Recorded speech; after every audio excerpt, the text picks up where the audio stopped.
Jambo wasikilizaji hapa kwenye kipindi cha Fuata Biblia Kongoze. Ni mtumishi Matoleo Birunga hapa kwenye kipindi cha Fuata Biblia Kongoze. Basi nimejaliwa kuingia hapa kwenye studio ili tupate kuchangia maneno ya Mungu pamoja. Kipindi hiki Wakristo wote duniani wako katika shangwe au katika sherehe, wanasherehekea sherehe ya Pasaka. Wanasherehekea sherehe ya Pasaka.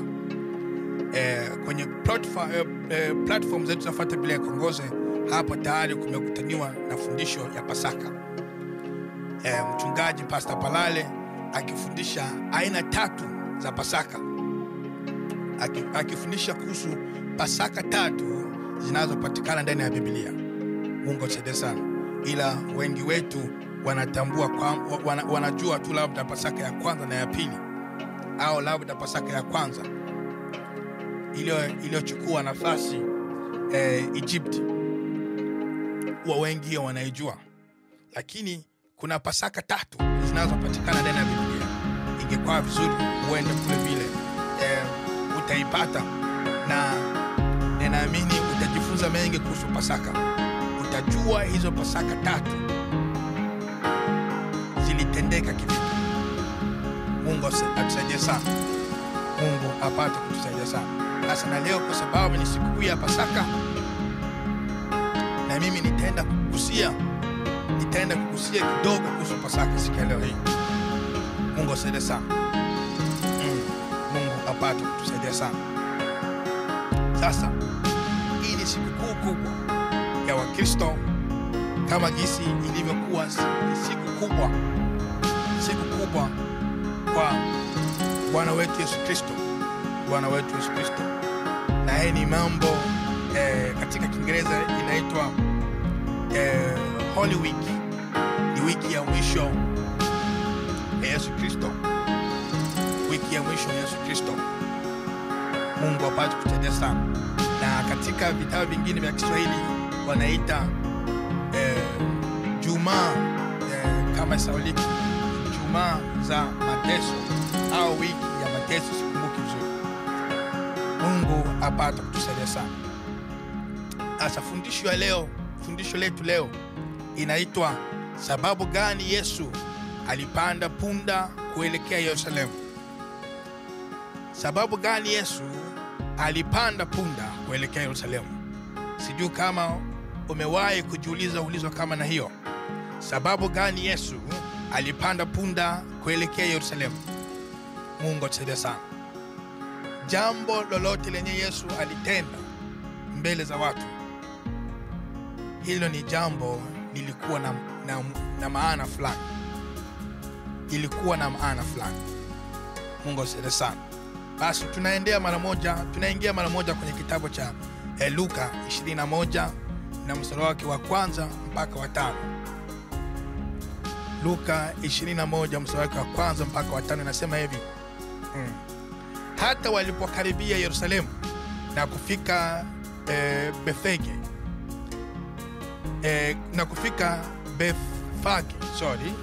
Bethfage katika mlima wa Mizeituni, ndipo Yesu alipotuma wanafunzi 2 akiwaambia, enendeni mpaka kijiji kile kinachowakabili, na mara mtaona punda amefungwa na mwana punda pamoja naye.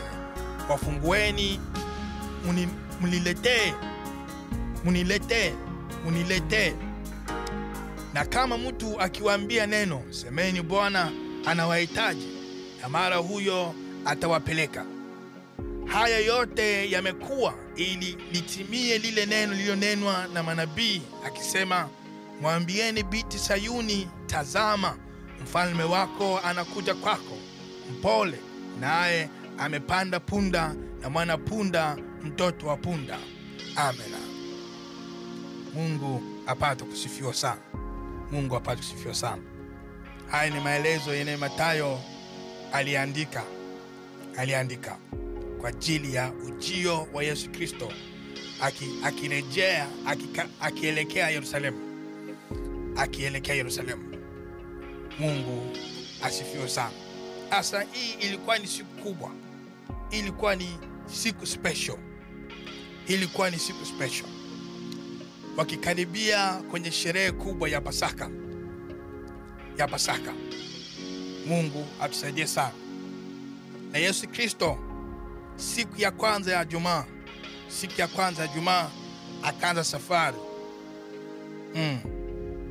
Akaanza safari kutoka mahali kwenye alipokuwa akielekea Yerusalemu. Wakati alikaribia huko, akawatuma wanafunzi wake, mwende mletee punda. Mtu yote akiwauliza ni sababu gani mnamhitaji huyo punda, umwambie Bwana anamhitaji.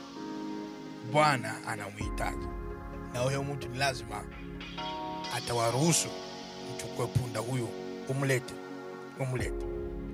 Mungu apate kusifiwa sana. Hii ilikuwa ni siku special ya Yesu Kristo kwa Wayahudi wote. Ilikuwa pia ni siku special kwa Wayahudi wote, na pia ilikuwa siku special kwa wale wenyewe waliokubali imani, waliojiunga na imani ya Wayahudi, ya Kiyahudi, na imani ya Kiyahudi. Kwa sababu ilikuwa ni siku inayoelekea kwenye sherehe kubwa ya Pasaka. Hiki kipindi watu maake Yerusalemu yote nzima inajaa hiki kipindi. Watu kutoka Afrika, kutoka upande fulani za Asia, wakiingia Yerusalemu kuenda kusherekea siku kuu ya Pasaka. Sasa hii ilikuwa ni siku special. Mungu apate kutusaidia sana. Tulisema kama fundisho letu, sababu gani Yesu alipanda punda kuelekea Yerusalemu?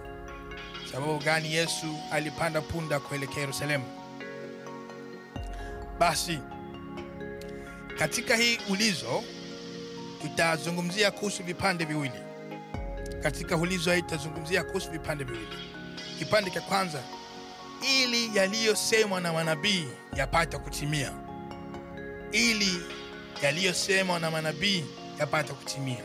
Kipande cha pili, Yesu alionyesha hali ya utawala wake wa kifalme.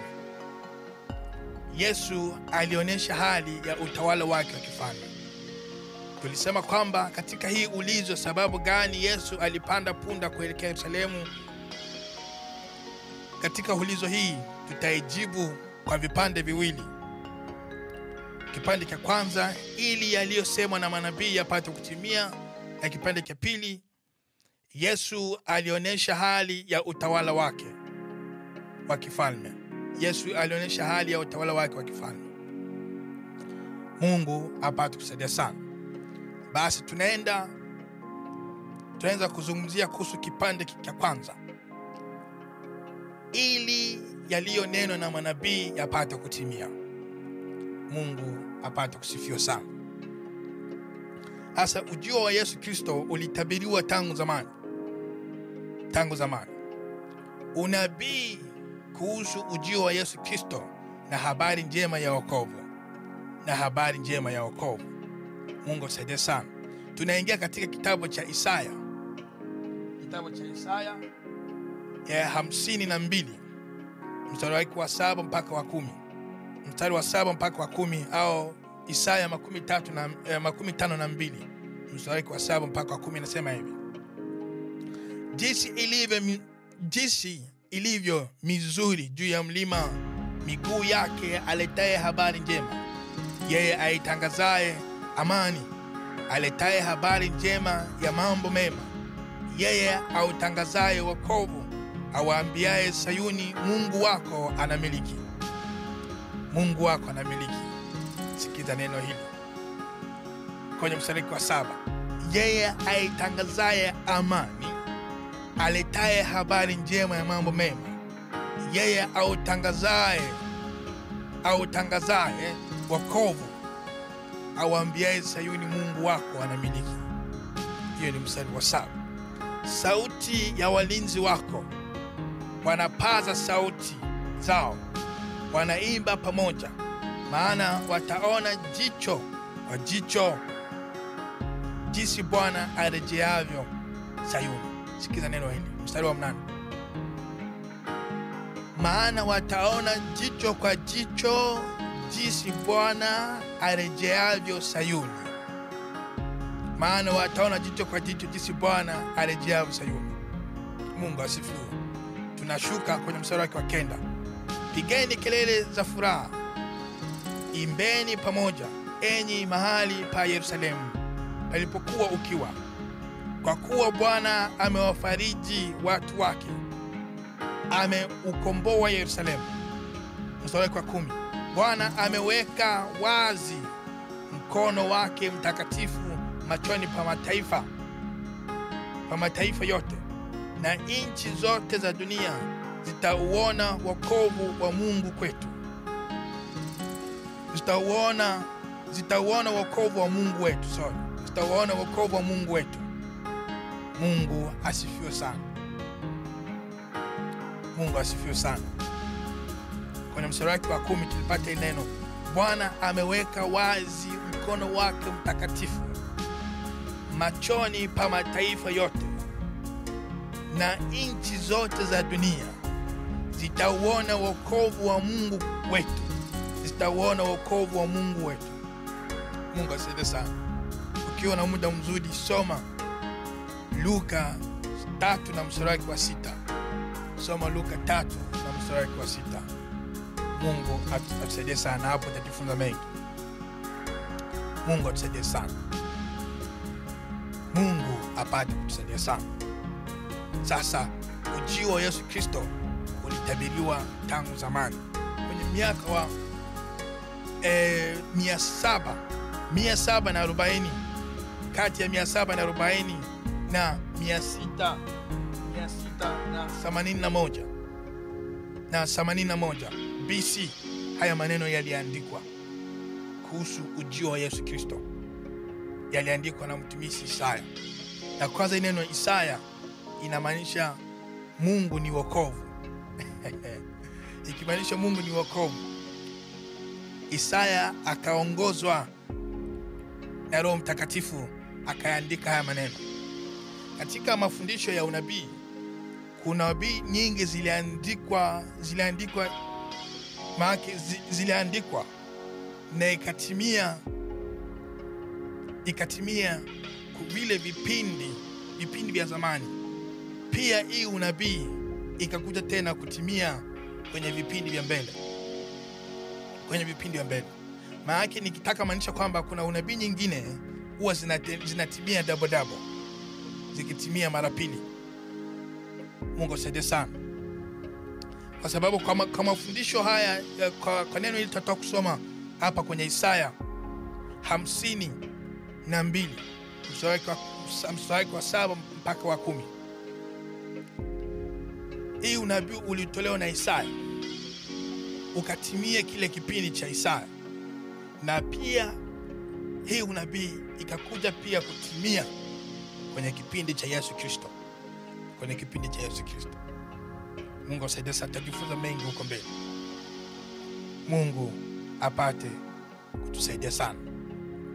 Jinsi ilivyo mizuri juu ya mlima miguu yake aletaye habari njema, yeye aitangazaye amani, aletaye habari njema ya mambo mema, yeye autangazaye wokovu, awaambiaye Sayuni Mungu wako anamiliki. Awaambiaye Sayuni Mungu wako anamiliki. Mungu apate kusifiwa sana. Mungu apate kusifiwa sana. Mstari huu unahusu kwanza wale wanaotangaza kuwekwa huru kwa mateka kule Babeli. Wakati wa Israeli waliwekwa mateka kule Babeli. Sasa hii ilikuwa ni tangazo ya uhuru wao kutoka Babeli. Na pia unatoa ishara ya tangazo la wokovu kupitia Masihi anayekuja. Unaweza kusoma Rumi sura ya 10 na mstari wa 15, na pia unaweza kusoma Waefeso sura ya 6 na mstari wa 15. hapo utajifunza mengi. Mungu atusaidie sana. Wayahudi waliofungwa wanahimizwa kujiandaa kwa safari ya kurudi Yerusalemu, jiji lililobomolewa na kutiwa unajisi na majeshi ya kipagani. Wakati huo lilijengwa upya liwe na nguvu na liwe takatifu na nzuri sana. Mungu apate kusifiwa sana. Sasa hiyo unabii ulitendeka kile kipindi cha Isaya, na pia hiyo unabii ukatendeka kwenye kipindi cha Yesu Kristo akielekea Yerusalemu. Kama jinsi ilivyo mizuri juu ya mlima miguu yake aletaye habari njema, yeye aitangazaye amani, aletaye habari njema ya mambo mema, yeye autangazaye wokovu, awaambiaye Sayuni Mungu wako anamiliki. Wakati Yesu Kristo alisimama kwenye ile miteremeko ya milima akielekea Yerusalemu, alionekana mtu anayekuja na ujumbe mkubwa kwa ajili ya wokovu atakayeutoa kwa ajili ya dunia yote nzima. Mungu atusaidie sana. Jinsi ilivyo mizuri juu ya mlima miguu yake aletaye habari njema. Alikuja na lengo moja tu, kuleta habari njema, habari za uhuru. Mungu asifiwe sana. Mungu apate kusifiwa sana. Ile siku wakati Yesu Kristo alielekea Yerusalemu, hii unabii ukatimia pia. Amen. Na unabii kuhusu ujio wa Yesu Kristo kwenye punda, inayo tunaipata kwenye Zakaria sura ya 9 au 9 na mstari wa 9 na mstari wa 9. Kitabu cha Zakaria sura ya 9 na mstari wa 9 au sura ya 9 na mstari wa 9 anasema hivi: furahi sana e binti Sayuni, piga kelele e binti Yerusalemu. Tazama mfalme wako anakuja kwako, ni mwenye haki, naye ana wokovu. Ni mnyenyekevu, amepanda punda na mwana punda, mtoto wa punda. Amen. Mungu asifiwe sana. Furahi sana e binti Sayuni, piga kelele e binti Yerusalemu. Tazama mfalme wako anakuja kwako, ni mwenye haki, naye ana wokovu. Ni mnyenyekevu, amepanda punda na mwana punda, mtoto wa punda. Mungu asifiwe sana. Ni mwenye haki, naye ana wokovu. Sikiliza. Ni mwenye haki, naye ana wokovu. Ni mnyenyekevu, amepanda punda na mwana punda, mtoto wa punda. Mungu asifiwe sana. Hapa Zakaria akitoa Yesu Kristo atakuja na hali gani? Yesu Kristo atakuja na hali gani akielekea Yerusalemu? Mungu asifiwe sana. Neno Yerusalemu inamaanisha mji wa salamu. Lakini kama nilisema, hii ni mji iko na jina nzuri, lakini hali yake ilikuwa ni hali mbaya. Akielekea kwenye mji wa usalama Yerusalemu, lakini ilikuwa na jina nzuri, lakini ndani mwake haikufanana na ile jina. Mungu atusaidie sana. Binti Sayuni ni neno la mfano kwa watu wa Kiyahudi. Sayuni ukiwa mlima wa jiji la Yerusalemu. Sasa kwa sababu mara nyingi katika nchi zetu za Afrika, kuna watu wa kile kijiji waliitwa kutokana na mlima uliojikuta kwenye kijiji chao. Mungu asaidie sana. Na hapo wanaitwa binti Sayuni, kimaanisha watu wa Yerusalemu. Mungu asaidie sana. Na jambo la kushangaza, huu nabii Zakaria aliyetujulisha Masihi huyu atakuja na hali gani, kitu cha kushangaza. Jina la Zakaria inamaanisha Mungu anakumbuka. Mungu anakumbuka. Asa watu hao walikuwa na kiu, walikuwa natarajia Masihi, wamuone Masihi. Walimsoma miaka mingi kwenye vitabu vya Torati, walimsoma miaka mingi. Sasa walikuwa wanamtarajia aonekane, na mwenyewe alipewa hii nafasi ya kuandika hali ya Masihi atakaye kuja nayo kuelekea Yerusalemu. Alikuwa Zakaria, na kitu cha kushangaza, jina lake likimaanisha Mungu anakumbuka. Mungu asifiwe sana. Mungu asifiwe sana. Mungu alikumbuka watu wake. Mungu alikumbuka watu wake, akakuja ndani ya Masihi Yesu Kristo. Mungu apate kusifiwa sana. Mungu apate kusifiwa sana. Na haya maneno yaliandikwa, ilikuwa ni mwaka wa 520 mpaka 515 BC mbele ya Kristo. Mungu asaidie sana. Haya yakiandikwa kuhusu ujio wa Yesu Kristo. Ujio wa Yesu Kristo kuelekea Yerusalemu kama vile Masihi. Mungu asifiwe sana. Mungu apate kusifiwa sana. Basi tunatoka kuona kipande cha kwanza kinachoitwa ili yaliyosemwa na manabii yapate kutimia. Tumezungumza yale manabii waliandika kwa ajili ya Yesu Kristo, kwa ajili ya Masihi. Tumesoma kitabu cha Isaya na tumesoma kitabu cha Zakaria. Mungu asifiwe sana. Basi twende kuona kipande cha pili. Yesu alionyesha hali yake ya utawala wake wa kifalme. Yesu alionyesha hali yake ya utawala wake wa kifalme. Na hapo tunaingia kitabu cha Agano Jipya. Yaliyonenwa na manabii yanatimia. Sasa tunaenda kuona utimilivu wa yale tuliyosoma katika Agano la Kale. Tunasoma kitabu cha Mathayo 21 mstari wa 2 mpaka wa 5. Inasema hivi: enendeni mpaka kijiji kile kinachowakabili, na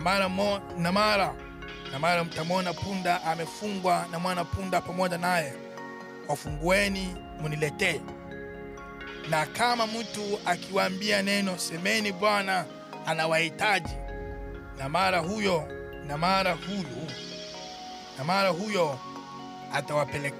atawapeleka. Na kama mtu akiwaambia neno, semeni Bwana anawahitaji, na mara huyo atawapeleka. Haya yote yamekuwa ili litimie lile neno lililonenwa na manabii, akisema, mwambieni binti Sayuni, tazama mfalme wako anakuja kwako, mpole, naye amepanda punda na mwana punda, mtoto wa punda. Amen, amen. Mwambieni binti Sayuni, tazama mfalme wako anakuja kwako, mpole, naye amepanda punda na mwana punda, mtoto wa punda. Mungu atusaidie sana. Mwambieni binti Sayuni, waambie wakaaji wa Yerusalemu. Mungu atusaidie sana. Waambie wakaaji wa Yerusalemu, tazama mfalme wako anakuja kwako, mpole, naye amepanda punda na mwana punda, mtoto wa punda. Hapa Yesu Kristo akielekea Yerusalemu. Jaribu kumbuka, ujio wa Yesu Kristo mara ya pili atakuja kwenye farasi mweupe, kwa sababu ya vita na kuhukumu ulimwengu. Hii neno usilisahau. ujio wa Yesu Kristo mara ya pili atakuja kwenye farasi mweupe kwa sababu ya vita na kuhukumu ulimwengu. Je, ile siku itakuwa wapi? Ile siku itakuwa wapi rafiki yangu? Na hayo maneno utayapata kwenye Ufunuo 19 mstari wa kwanza, mstari wa 11 mpaka 16. Mstari wa 11 mpaka 16. Sasa hii siku Yesu Kristo akielekea Yerusalemu ilikuwa ni siku special. Siku special. Mungu apate kusifiwa sana. Ilikuwa ni siku special. Ukisoma kwenye kitabu cha Luka 19 na mstari wa 20 utapata kwamba huyo punda mwenye Yesu Kristo aliyepanda alikuwa ni punda bado hajapandwa. Tunataka tukasoma kidogo. Pia hiyo neno utaipata pia Marko 11 sura ya 2 mpaka 3. Inasema hivi: akawaambia, nendeni mpaka kile kijiji kinacho wakabili, na katika kuingia ndani yake mara mtaona mwana punda amefungwa, asiyepandwa na mtu bado. Mfungueni mkamleta. Na mtu akiwaambia, mbona mnafanya hivi? Semeni, Bwana anamhitaji, na mara atamrudisha tena hapa. Mungu apate kutusaidia sana. Tunapata kwamba punda mwenye Yesu Kristo alipanda alikuwa ni punda bado hajapandwa na mtu. Punda bado hajapandwa na mtu. Mungu asifiwe sana. Ila Yesu Kristo akawa kwanza kupanda kwenye ile punda. Mbarikiwa yeye ajaye kwa jina la Bwana. Yesu alipofika mlangoni, watu walipoona Yesu anakuja juu ya punda, walijua maana ya ujio wake. Akatambua kwamba amekuja kwa kutangaza habari za amani na kuleta amani. Mungu atusaidie sana. Mungu apate kusifiwa sana. Ile ilikuwa ni siku special. Tukisoma tena kwenye Mathayo 21 mstari wa 9 mpaka 11 nasema hivi: na makutano waliotangulia na wale waliofuata wakapaza sauti wakisema, Hosana mwana wa Daudi, ndiye mbarikiwa yeye ajaye kwa jina la Bwana. Hosana juu mbinguni. Hata alipoingia Yerusalemu, mji wote ukataharuki. Mji wote ukataharuki, watu wakisema, ni nani huyu? Makutano wakisema, huyu ni yule nabii Yesu wa Nazareti ya Galilaya. Mungu asifiwe sana. Mungu asifiwe sana. Ukisoma kwenye Marko 11 na mstari wa 8 nasema hivi: wakatandaza mavazi yao njiani, na wengine matawi waliokata mashambani. Sasa hii siku ilikuwa ni siku special. Siku special. Niliwaambia kwamba ilikuwa ni Waisraeli walikuwa wanaelekea kwenye siku kubwa. Siku ya 4 ilikuwa ni siku ya matayarisho.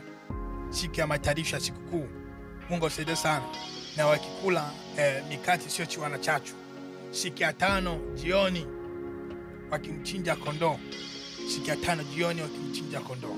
Mungu atusaidie sana. Mungu apate kutusaidia sana. Sasa ilikuwa ni siku special. Mji wa Yerusalemu ilijaa na wageni kutoka pande tofauti za dunia.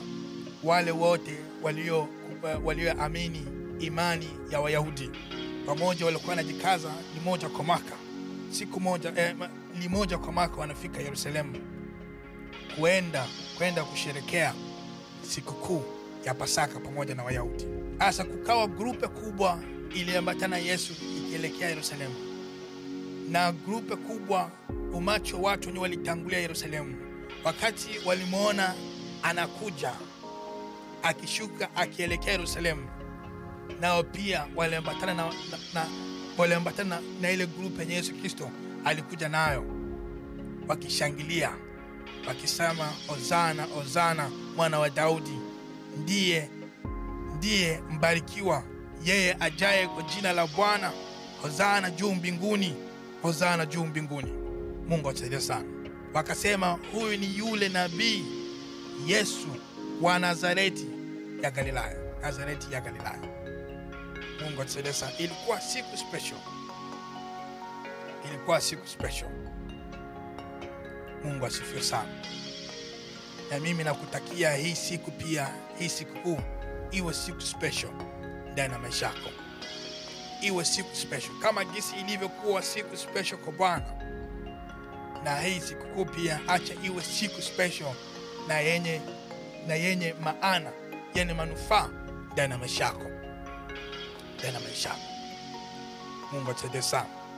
Bwana Yesu aliingia katika Yerusalemu juu ya mikeka na nguo na matawi, pamoja na kusikia matangazo ya shangwe masikioni mwake. Makutano walitangaza kwa sauti kuu, Hosana mwana wa Daudi, ndiye mubarikiwa yeye ajaye kwa jina la Bwana. Hii ni maneno kutoka Zaburi 118 kwenye mstari wake wa 25 mpaka 26, yanayosema wazi juu ya kuja kwa Masihi. Mungu atusaidie sana. Zamani maana ya Hosana ilikuwa okoa sasa. Ilikuwa inamaanisha okoa sasa. Labda watu walifikiri utuokoe kutoka Warumi ambao wanatutaabisha. Watu wakiwa wanasema Hosana, Hosana. Okoa mwana wa Daudi. Hosana mwana wa Daudi. Mungu atusaidie sana. Mwana wa Daudi na mbarikiwa yeye anayekuja kwa jina la Bwana. Yanaonyesha wazi kwamba watu walimtambua kuwa Masihi. Yeye ndiye mbarikiwa anayekuja na amri toka Yehova kufanya mapenzi yake. Watu walimtambua. Ilikuwa siku special. Ndiyo, ilikuwa siku special kwa Yesu Kristo. Na pia ilikuwa siku special kwa wale wenyewe walijaliwa kumwona na kumsikia na kumgusa. Lakini hii ilikuwa siku ya huzuni kwa viongozi wa dini ya Kiyahudi. Ukisoma kwenye Luka sura ya 19 na mstari wake wa 37, unaruka kwenye 39 mpaka 40, na mkiswali kingine Luka 19:37 mpaka unaruka 39 mpaka 40. Ya hapo utapata hiyo habari. Kwenye 37 anasema hivi, kwenye 37 anasema hivi, hata alipokuwa amekaribia matelemuko ya mlima wa Mizeituni, kundi nzima la wanafunzi wake walianza kufurahi na kumsifu Mungu kwa sauti kuu kwa ajili ya matendo yote ya uwezo walioyaona. Mstari wake wa 39.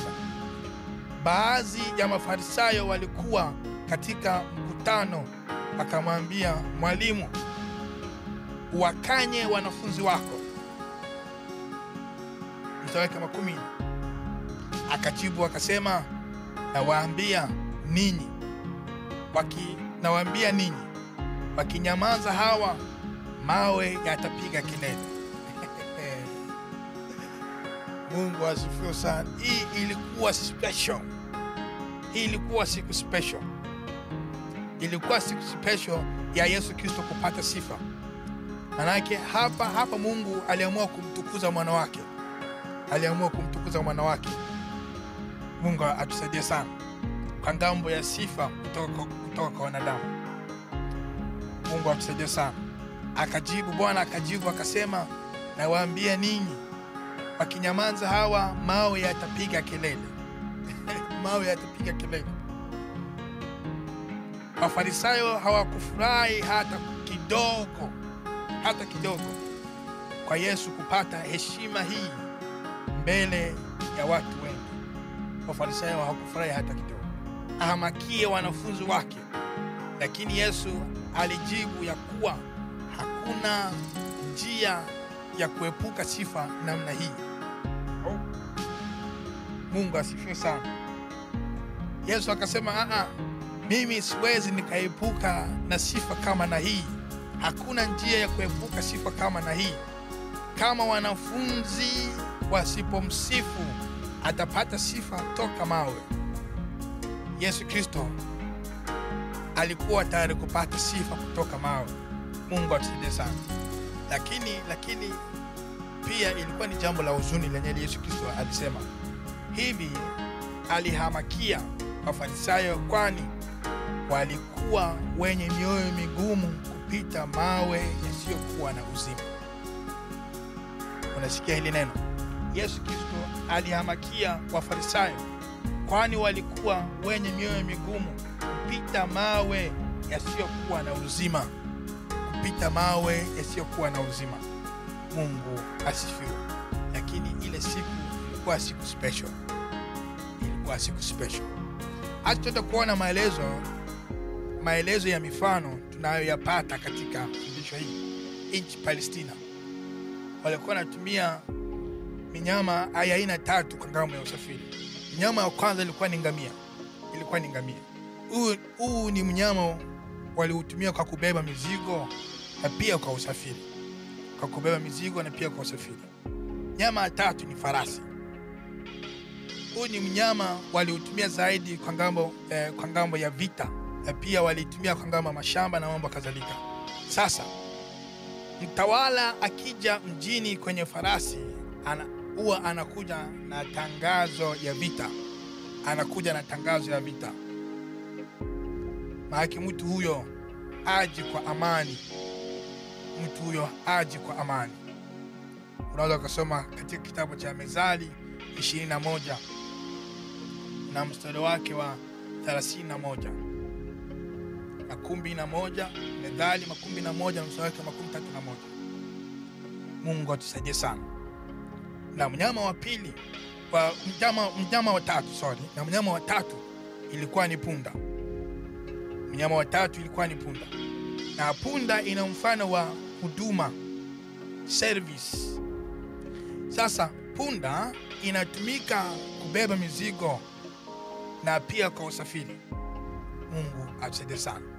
Sasa wakati Yesu Kristo alikuja kuelekea Yerusalemu akiwa anapanda kwenye punda, alionyesha hali yake ya ufalme.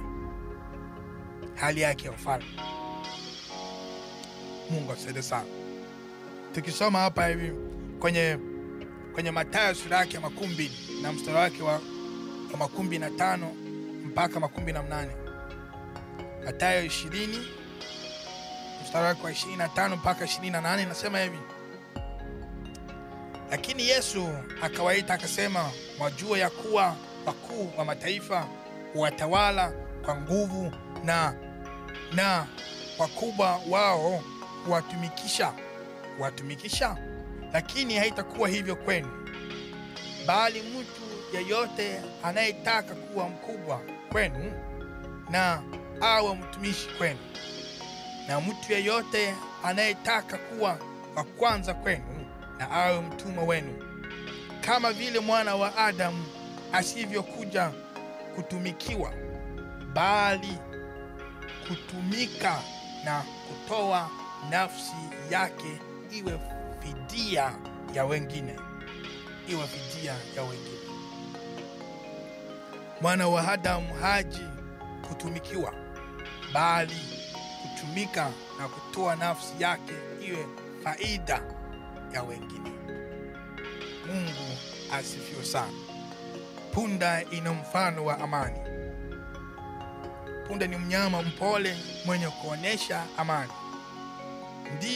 Ndiyo maana Yesu Kristo aliingia Yerusalemu kwenye punda.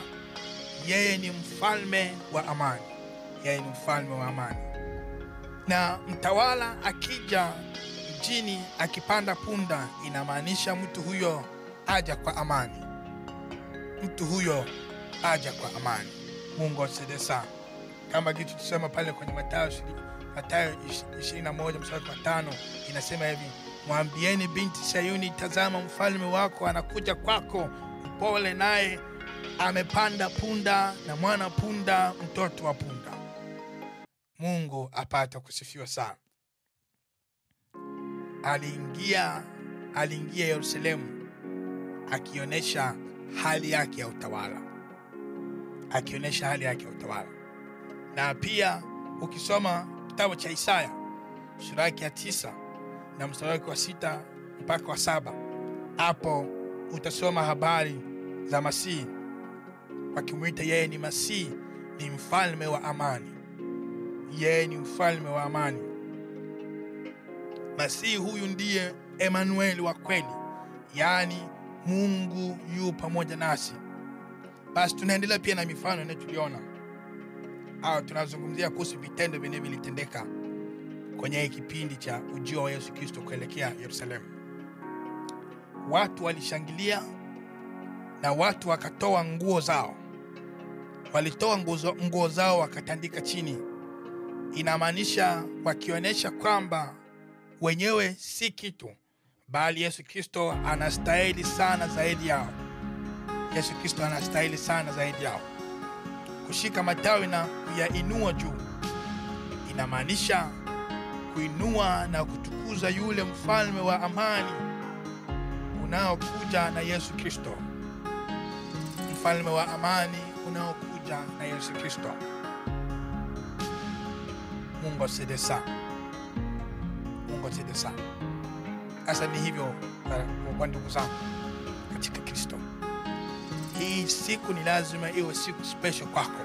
Ni wakati Yesu Kristo alielekea kwenda kumaliza mission yake kwa ajili ya dhambi ya wanadamu. Yesu Kristo alikuja kwenye punda turu hile. Kuna siku moja atakuja kwenye farasi.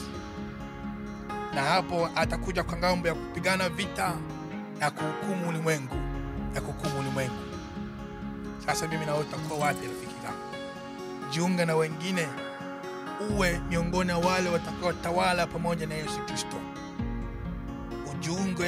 Uwe miongoni mwa wale watakaotawala pamoja na Yesu Kristo. Basi Mungu asifiwe sana. Ninakutakia sherehe njema ya Pasaka. Tunashukuru msikilizaji kwa kujiunga pamoja nasi. Kama umebarikiwa na funzo hili au umejengeka kiroho na neno hili, basi tumia wengine vipato kuwajenga pia. Ukiwa na ulizo kuhusu maisha yako ya Ukristo, karibu upate kuuliza. Kama fundisho, maonyo na maulizo, utatupata kwenye YouTube, Facebook ukitaka kujua mengi. Basi zidi kusoma neno la Mungu na kusikia ili upate kukomaa kiroho